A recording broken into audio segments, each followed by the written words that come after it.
The Storyteller by C. Edward Sellner. All stories are true. Patrick Rothfuss, The Name of the Wind.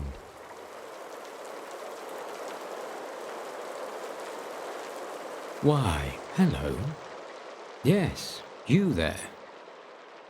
Oh, I know you're there. It may seem hard to believe that when such a gulf separates us, and you, trying so hard not to be noticed. But there it is. I do. No, don't go anywhere. Stay with me just a little while. I know. You have so very much to do, so many things to concern you, to keep you rushing about. But come, surely you can spare just a bit of your time, Good. There you go. Yes, make yourself comfortable. What do I want? Well, what do you think? I want to tell you a story. It happened long ago, and the first thought that comes to me now, just as it did then, there shouldn't have been a stream. Of all the things that happened to me that day, how odd that that should be the first thing that pops into my head as I recall it. There shouldn't have been a stream, but there was. I had read all about the Sevenoak Forest of England before we went. I always read about the places my family would choose for holiday. It was tradition. Whenever a trip was planned, my father would gather all of us in his study. My mother, who already knew but played her surprise convincingly, my sister and I. And he would make the bold pronouncement as if it were the grandest news ever spoken. And often, for a young boy of 8 such as myself, it was. Then, after a few brief words, "Yes, we're going camping. No, there won't be horses," for my sister Catherine would always ask. "And no, we won't be seeing Aunt Nancy," to which we all would give a small sigh of relief. He would produce a book, or packet of papers, leaflets, something about the place we were to visit. He did so, knowing I would swoop it up with me to my room above the study to begin learning of the location of our next adventure. So, I had. And in doing so, I learned there were no streams in the Sevenoak Forest. Yet now, there was. As much as it strikes me odd now, I suppose it even a stranger observation then. For you see, I came upon this stream that should not be, while running for my life.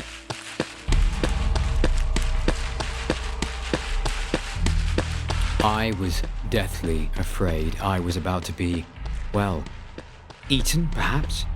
Stolen? I didn't really know what horrible fate awaited me then because I wasn't quite sure what exactly it was that pursued me through those woods. I knew only as I ran recklessly along with brambles and thorns scratching at my legs and arms that something did, a shadow, a whisper, a rumor of which I did not know, but I knew it was there, stalking me, and I was so very afraid. Hello? Instantly, my fears of pursuit and my concerns over the stream that should not be slipped away, and I could not tell you why. It was not a voice I had ever heard before, yet it was the most familiar voice there could ever be. It was as if it were the voice that sang to me in dreams, whispered to me in my most private thoughts, known, cherished, yet strangely new.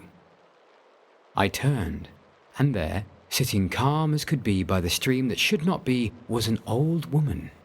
Now, I was just a young lad then, so most anyone full grown to me seemed old.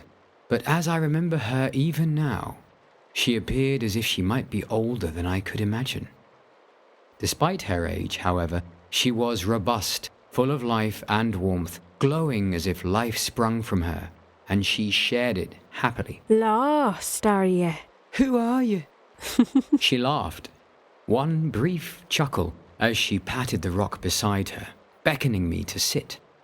The invitation reminded me of what had brought me here, the thing pursuing me.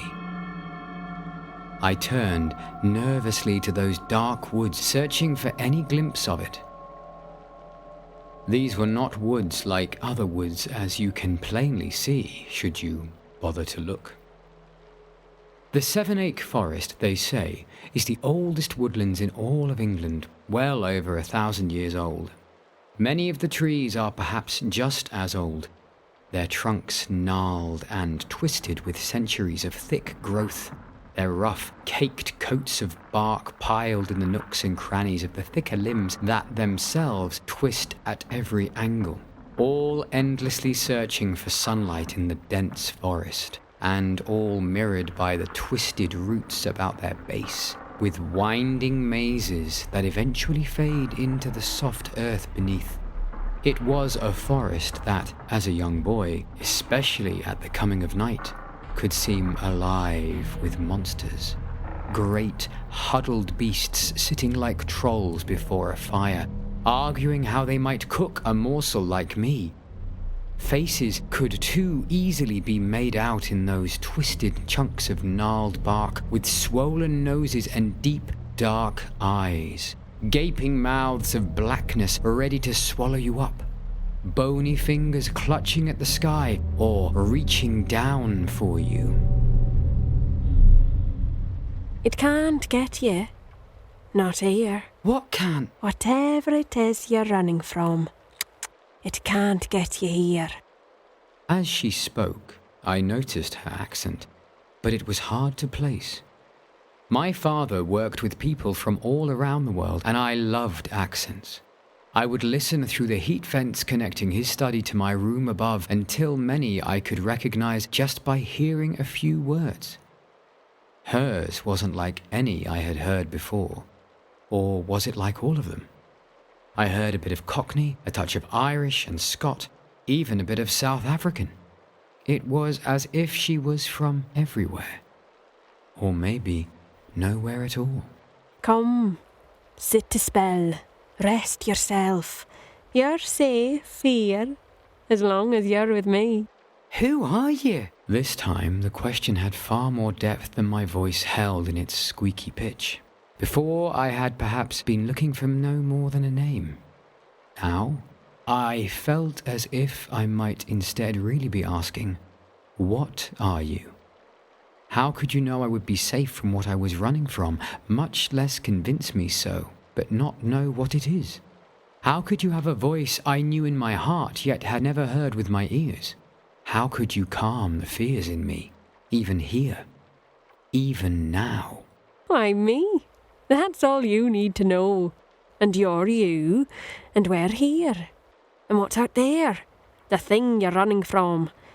It ain't getting either of us tonight. Now sit next to me afore you catch your death. I knew what she meant. Warning against the growing chill and catching cold, right? But something about the way she said it made me wonder, just a moment, if perhaps my death might instead be trying to catch me. Perhaps that was the thing in the woods. The moment startled me, and I quickly sat down next to her.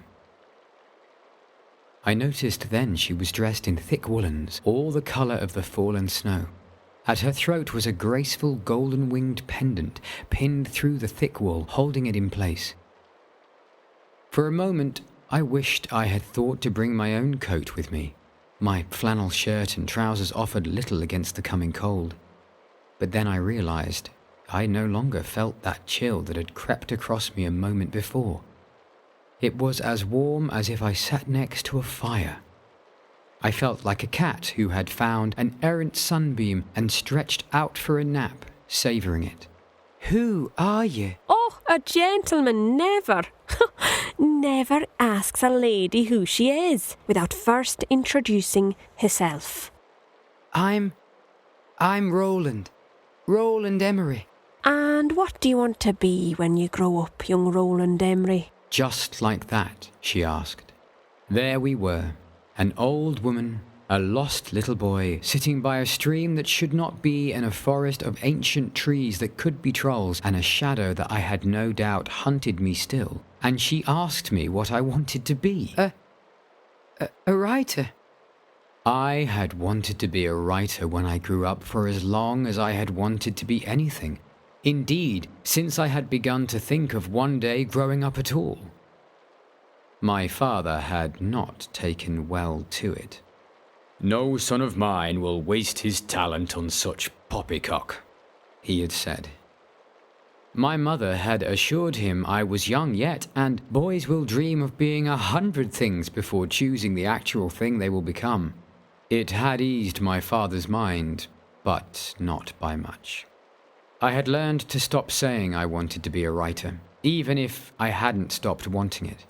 But here, now, I wanted to be honest, and even more, I found myself wanting acceptance from this strange old woman who would not share her name, who sat along the stream that should not be. I did not get it. Oh, stuff and nonsense that. That's no calling. I was crushed. I think I might have begun to cry at that moment, tears forcing their way from the corners of my eyes as I looked up at her. But she hushed me and touched my cheek with her hand. It was just a momentary brush, but it was a gentle, soothing touch. Tell me a story. "A story?" I said, quite incredulously, I'm sure. Was she testing me? Was I to earn my right to my dreams here and now? "Life," my father often said, "tests you." I had not thought it quite so literal. And then my young heart broke.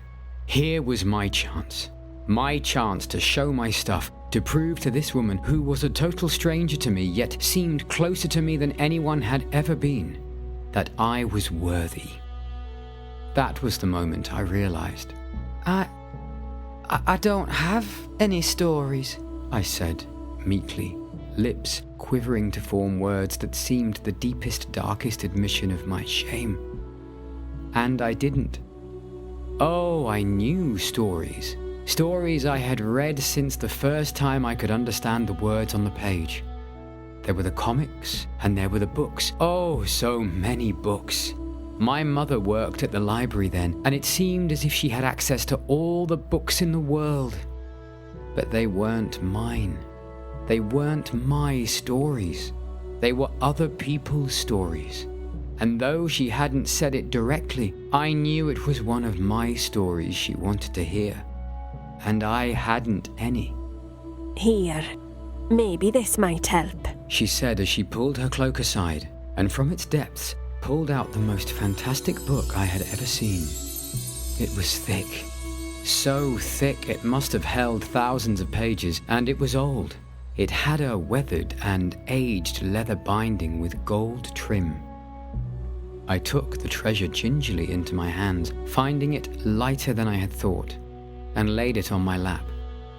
I gently opened it, feeling the rough edges of its faded and yellowed pages edged in gold. They parted easily, showing pages filled with elegant handwritten script. Each word seemed a work of art. Then I remembered what we had been talking about, and I looked up at her once more, confused. "Since I don't have a story, do you want me to read you one?" "Oh, everyone has a story, love." "Oh, you mean to tell you my story? How I got here? How I found this place? Found you? I came here with me mum, dad and my sister. We came for holiday. But it's not been very fun." She looked down at me, lifted my chin with her fingers, and her face took on a look of loving concern. One that seemed to already know all I was going to say, but knew the need in having me tell it. "Tell me." "We got here, hiked a bit, and had just settled about the fire, and they told my sister and me. Just like that, mind you." "Told you what?" I looked up into her eyes, which seemed more like twin stars at that moment, shining from the darkness. "Told us they were separating, getting a divorce." "Oh, That must have felt like your whole world was ending. I pulled away, fiercely wiping the tears from my eyes, but not before one fell and struck the pages of the grand old book I held. I looked up once more to those twin stars.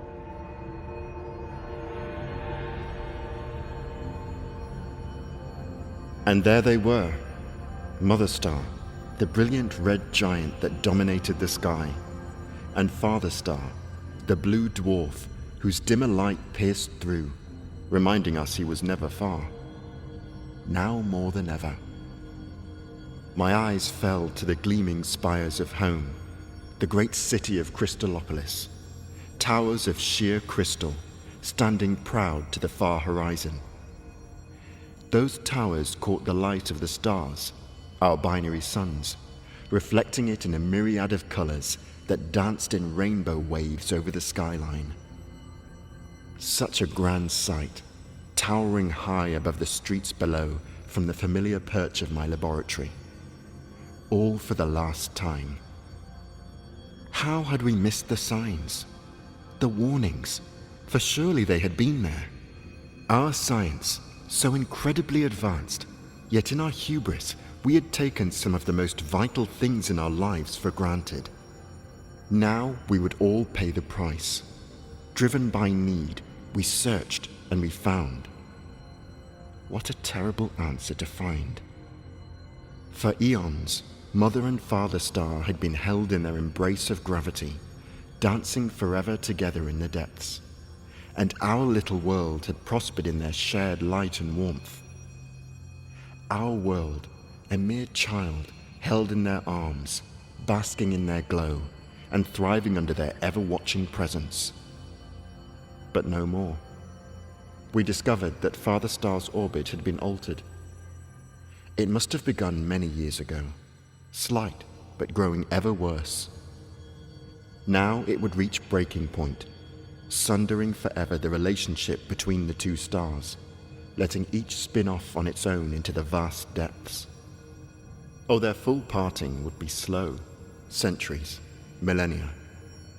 But our world would not be so lucky. As the two stars split asunder, their gravity was now pulling our world apart.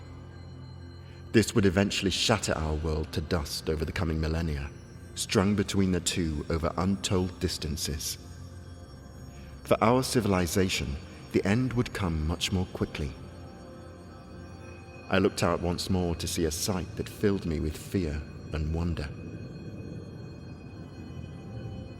I could not help but admire the magnificent beauty as what seemed far distant mountains began to rise into the sky. They rose slowly but steadily, great chunks of stone and dirt dancing in spiraling patterns. Then the cresting wave of crust from my world reached the edge of the city, and high towers of unbreakable crystal shattered like thin glass, then pulled into the air in shards. Then came the roaring sound, the unimaginable sound of a world being skinned alive. The end had come.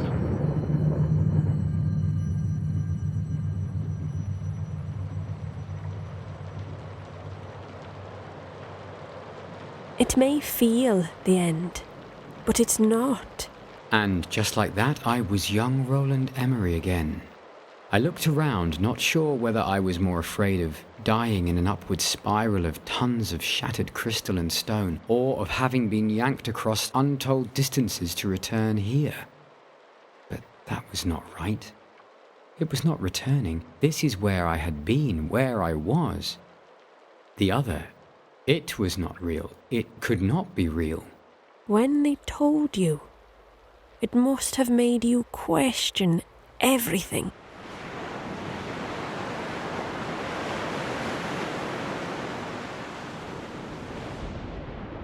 Was it real?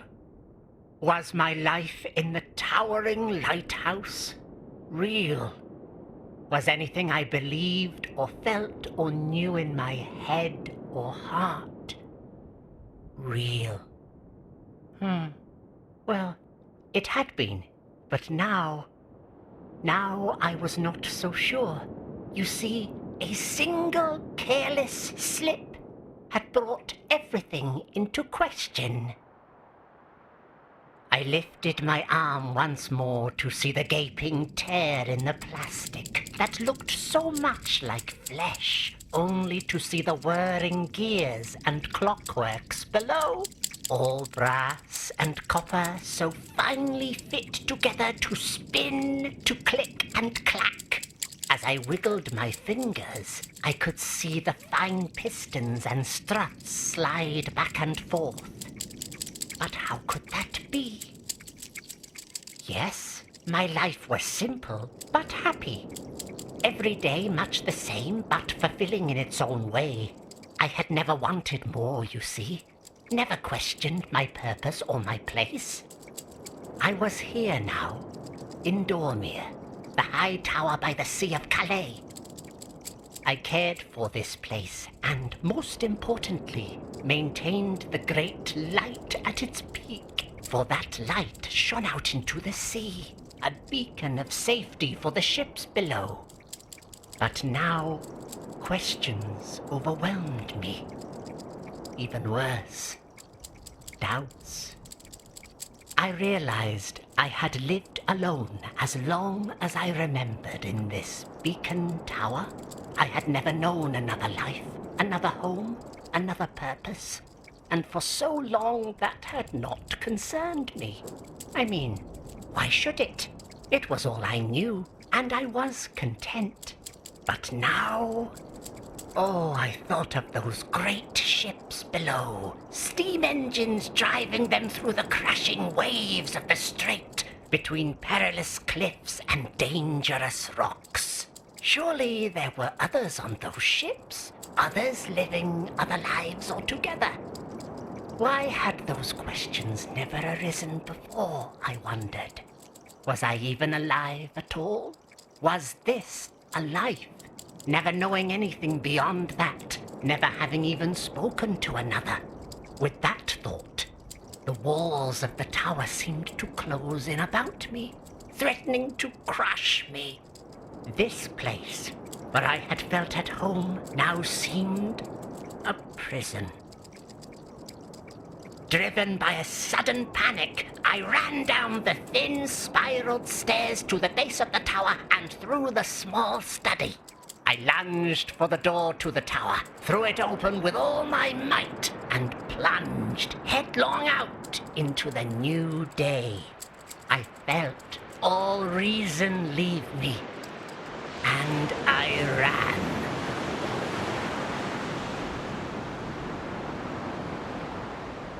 Ah, that you did. And again, once more, I was me. I looked down at my arm, fully expecting to see the clockworks clicking and clacking once more, and instead found only flesh scratched up from the underbrush as I had run through the woods, each mark bearing the slightest trace of red that assured me I was flesh and blood. What's happening? You're telling me your story.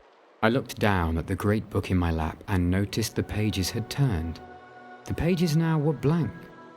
But even as I watched, golden ink wove across them, weaving gracefully, forming new strokes that began forming words. Beautiful words in clear lines that told the story of the Clockwork Man. You begin to see. When you came to me, you were fleeing something chasing you. I was running from... What?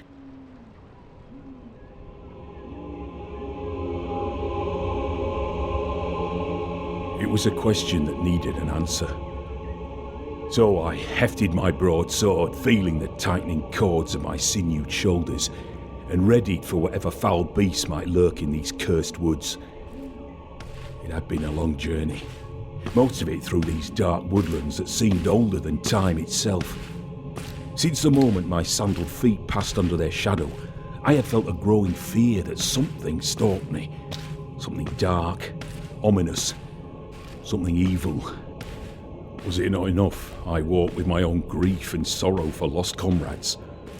We had been four when we set out upon this quest, Now I walked alone. Was this the work of my mortal enemy, the Wizard King? It mattered little, for whatever stirred in these woods would face my blades, and if they could be cut, then they would bleed, and if they bled, then they could be slain. I walked forward, a coiled panther ready to strike. I pushed down the unreasonable fear that welled in my heart, a fear unlike any I had ever felt before. Surely it was black magic that stirred such. I had faced 1,000 bloody foes in my days as a mercenary and pit fighter, far worse since I became a wanderer. What difference was this that I might feel so unmanned? The black within the depths of the tree line stirred, surely moving with malice. There was something there. I then heard it, slithering through the fallen leaves. It was coming for me. So be it. I pushed forward to where I saw moonlight shimmering through the canopy above. It meant a clearing lay just ahead, one large enough for my needs. I reached it at last, running clear, then stopped, deciding to stand my ground. Let the thing come to me, out here in the open. Then at last I would know the thing that sought my undoing. Here upon this knoll, one of us would die. Coils of grey smoke came before it, twisting their way out into the open, almost like a thing alive. Then it came. Sweeping tentacles of red, rotting flesh lashed out, pulling the gargantuan thing into the clearing. Its body was a mass of pulsing meat, covered in slime with wet, glistening things that wove through it like a bundled mass of worms or maggots. And then it stopped, just at the forest's edge. I fought down the bile in my throat and waited another moment.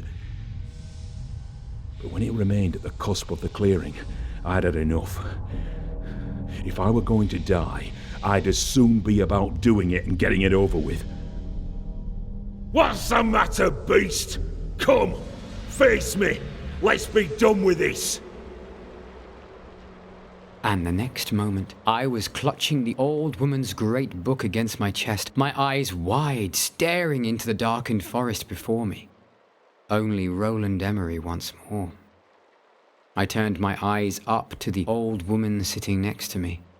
She smiled a smile so warm and loving, yet sad in its knowing.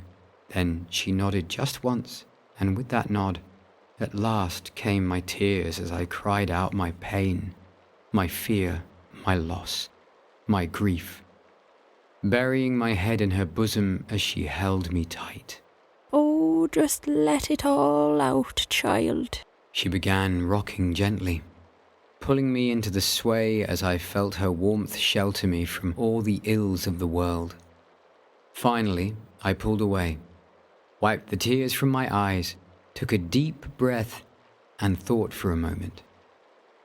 It was time to be serious, face my fears, and be a man like my father often admonished me to be. There were no such things as real monsters. I had not really seen or heard anything untoward in my mad flight through those ancient woods, just tricks of the shadows, sounds of skittering creatures no doubt running from me as opposed to chasing me, and none of that had been what prompted me to run in the first place. Then I knew, as sure as I knew anything, what I was afraid of. The unknown. There wasn't any monster, was there? Not really. I was just afraid of everything changing. I was so afraid, I convinced myself something was chasing me. It was only my own fears, wasn't it? We often fear the unknown. We stare into that particular shadow and see only our worst fears. If things change, we tell ourselves, they will change for the worse, and no good will come of it. She was right. That was certainly how I felt when I ran away. But I knew for now at least that wasn't true. Some of my friends had parents who were divorced. They made out okay. I knew my parents loved me, and I them, even if we didn't always get along. They wouldn't abandon my sister or me even now. Sometimes, Just sometimes, mind ye. That big, bad unknown can be a terrible old monster. Sometimes it can break people.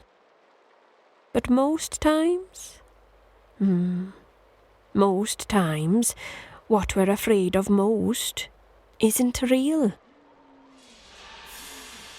I stared dumbfounded as my blade passed through the beast as if through empty air. Even as it did, the creature collapsed into grey smoke, then drew back into the shadowy woodlands. It had been an illusion. Sorcery. An enchantment upon these ancient woods that preyed on my own grief, my own misgivings, and turned them into my darkest terror. There had been nothing stalking me. Only the grim companion that walked alongside me. Yes, we had parted ways, my companions and I, all to carry out our own roles in this quest. But we would meet up once more. The spell now shattered. I felt more myself. It was time to resume my own quest, to gain the heights and there face my sworn foe. Aye, then there would be blood indeed. I found myself once more back in those woods. Oddly, I was no longer bothered by these glimpses of other worlds and other lives, for I was beginning to understand. Our fears always make us question ourselves. Do we matter? Will we get through? They always make us feel so alone. And yet, we never really are. Sometimes we just need to find comfort in the company of someone who understands what we've been through. I ran. Oh, how I ran. I ran, feeling the pistons and gears of my legs pumping tirelessly. I know not how long nor how far I had come, for I had run in a blind panic, a wave of anger and fear that had overwhelmed me and all my senses. But still I ran, until I gained a small rise, and the sight beyond stopped me cold. In a valley of green-topped trees and many-coloured blooms, there sat a village. Small, modest homes, each surrounded with well-tended gardens of vines and flowers. Oh, each immaculate in its trim. And within the village moved dozens of people, all sizes and ages, men, women, children, each busy about their tasks and chores. These were real people, surely, living together in harmony, all that I might want in life, had I been but real. I didn't know what to do at first. I feared they might turn upon me, see me as an abomination, yet still I found myself drawn to them, and in getting closer, I was finally able to see. Oh, some had legs of exposed brass, pistons and struts. Others, hands of gears and pulleys. Some had even been stripped of all flesh and walked about as clockworks for all to see. As I grew closer, I began to hear the clicking and clacking of the beats of their lives as they worked, loved, and laughed. Two clockwork lovers chasing one another through the tall green grass.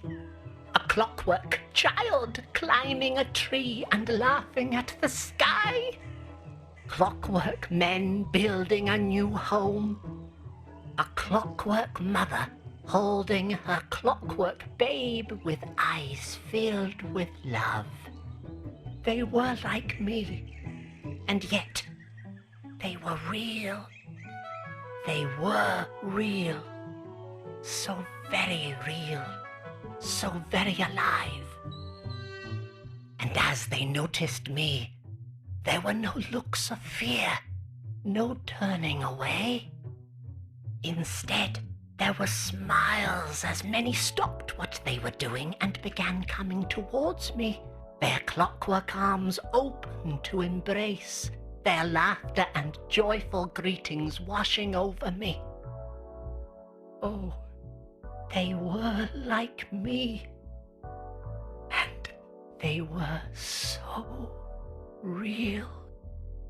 And as I felt tears well for the first time in my eyes, I realized that so was I. And when that unknown thing is dark and fearful, You must face it still, love. For we cannot flee what life throws at us. We can only face it. But there is something important to know of change in our lives, of endings and beginnings. Do you know what the secret is? Every single thing in our lives, everything we cling to and hold dear in our hearts. There was a time that thing was something new, something hoped for, something unexpected, sometimes fought against, sometimes making us run in fear. But when we come to it, we accept it, and then one day, sure as you mind, we often cherish it. Every ending, no matter how hard, how painful, how much we dread it and try to run from it, every ending is really just another beginning. I thought about her words and realized they were true. We had moved when I was 6 to a new home, new city, new school, and I had hated it. Hated with all the fire and might a mere boy of 6 could summon up. Now that new boy next door was my best mate. That new school had a library bigger than the one my mum had worked for. That new city had parks with fountains and swings and wide fields in which to play. Finally, it was time. I turned away from the ledge and walked back into my lab to the open stargate that sat within its heart. I looked back one last time to see the shattered rising towers of my home. In that moment of loss, I reminded myself that while Crystallon itself would be no more, her people would find their way on the new worlds we had seeded. Hundreds of worlds where the people of our planet had stepped through stargates, leaving what was known for an unknown. New worlds, new challenges. They would survive, and eventually they would thrive. For the wonder and glory of Crystallon was not its majestic mountains and vast seas, nor its shimmering towers of crystal. It was, and would ever be, her people.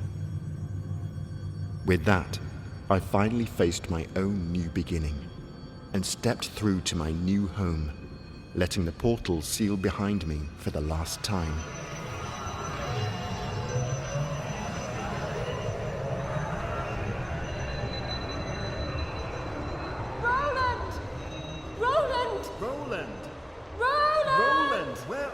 Mum?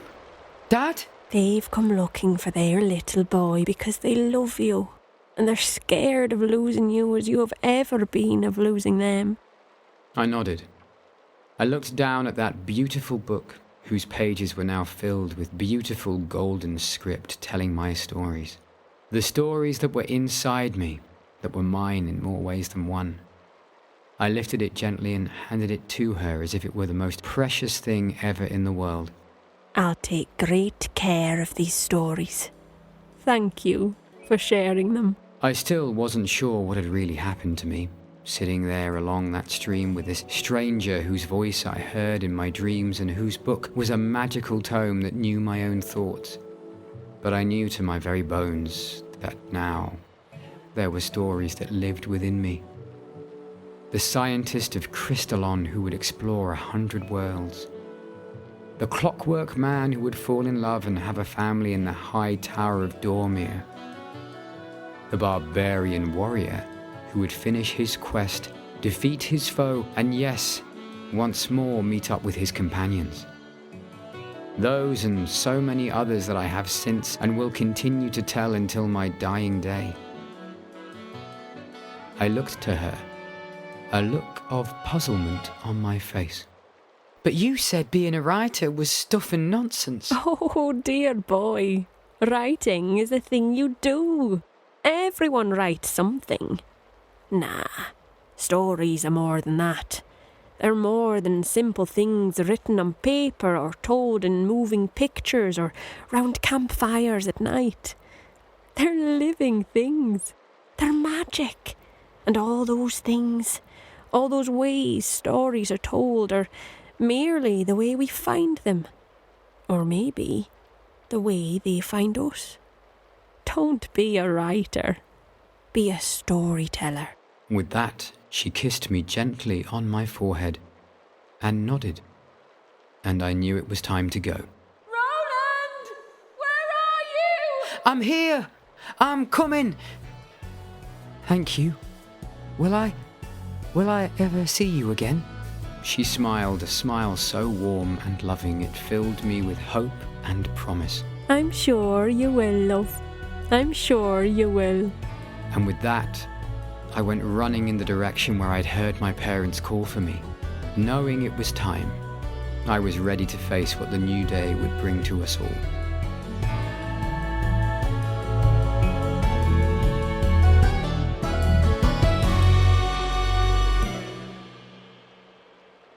Emily!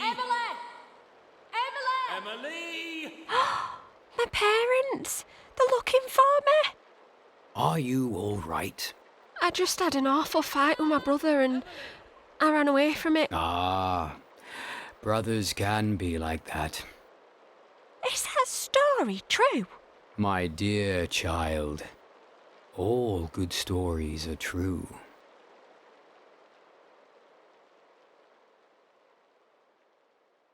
This was an Evcol Entertainment Clockwork Digital Studios original production, a part of the On Another Wavelength audio anthology series, featuring the voice talents of Kymberley Cochrane, Will Harrison-Wallace, Mitch Howell, Chris Machari, and Mark Stewart.